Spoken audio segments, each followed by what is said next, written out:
This happened yesterday, and I'm still just relishing in it. So there's a comic book shop in my town that I go to infrequently. It's very clean, well-stocked, run well, and the staff is versed in anything you might want. The latest Spider-Man? Got it. Independent lesbian dungeon crawler comic? Yep, got that. A decent selection of manga and imports? I've been told it's good. I go there to peruse their graphic novels and collected editions, as I am old and grumpy and do not have the money to buy single issues for the most part. Anything you want, the owner will order on the spot and contact promptly when it's available. Really good guy. Really good shop. Anyway, I had the day off, so was wandering downtown and ducked in to see if anything of interest came up. I get greeted by the store dogs, give them some belly rubbings, and then sent off into the stacks, looking for some collected X-Men comics. Well, I am back there. I noticed this odor, like old cheese and gym socks. I sniff my own pits, trying to see if it's me, then actually pull a couple of books off the shelves to see if any of them are rotting. Nope, nothing so benign. Instead, I catch a glance of this wondrous example of masculinity. He's rotund, he's wrapped in a trench coat, and he has no neck. It's like someone just plopped a hairy bowling ball on a pair of shoulders. I try not to stare, as he does actually have a neckbeard and a broad-brimmed hat. He looks like a goth Amish. He's ignoring me, so I do the same. Just about that time, I hear the shop dogs go skittering across the wooden floor to greet the new customer. A lady's voice coos, and then happy pants as the dogs accept their customer bribe. I find a collection of Will Eisner Spirit comics, check the price, and then head up towards the counter.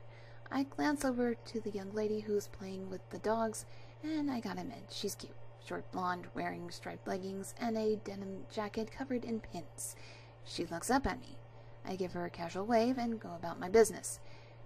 She's at most half my age, and I try my best not to be creepy. She gets up from the dogs and goes to the counter before me, not butting in line. I was still making my way, and asks the owner if her manga has come in yet. I check out some stuff in the display case. Muppet Show tumblers, yay! And just flip through my new book. Now, this is where the story just takes a turn that I will never forget.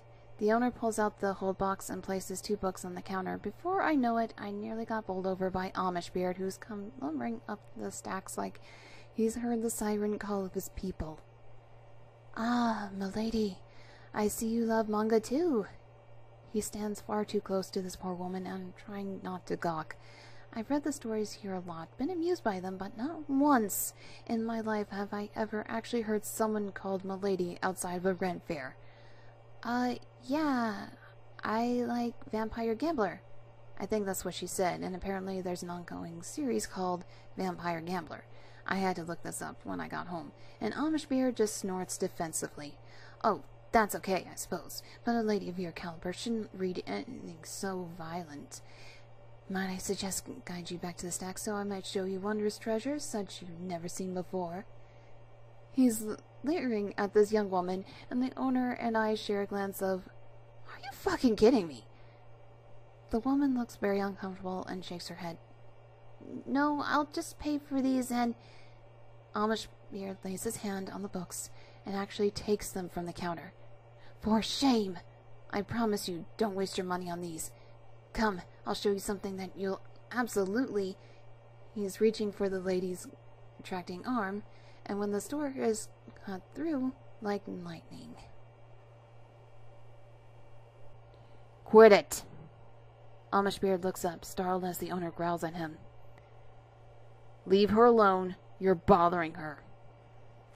Amish Beard looks shocked and rears up to his full height. He's a bit taller than I am at 5'10", and nearly half as wide, so he does look a little intimidating. I put down my book, cross my arms, just witnessing this. The poor girl takes a step back, and the dogs are looking perplexed. Master is unhappy. Why is Master unhappy? Who made Master unhappy? We must slobber on them. Amish Beard sneers up at the owner. "This doesn't concern you." "My shop? My customers, my rules. Yeah, it does. I spend hundreds of dollars of... Oh, shut your stupid pie hole! The owner is building up a head of steam, and I watch in fascination at a full-blown venting. You come in here twice a week, spend 3 hours stinking up the joint, and if I'm lucky, you'll spend $10 on the mainstream manga that even Naruto fans would find dumb. You harass the other customers, and now this close to manhandling an actual good customer. Get out of my shop. You're banned. Amish Beard looks around for support, and there's only me, the silent witness. I shake my head. Don't look at me, Sparky. You're being an ass. Amishbeard deflates, flaps his arm, and storms out. The dog's barking at his heels. Well, as close as those two confused hounds can bark. The room returns to normal, just whiffs of B.O. to tell of his passing.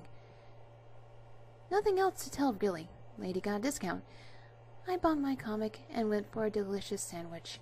Wish I could say that I ran into Amishbeard, but that would have been just too perfect.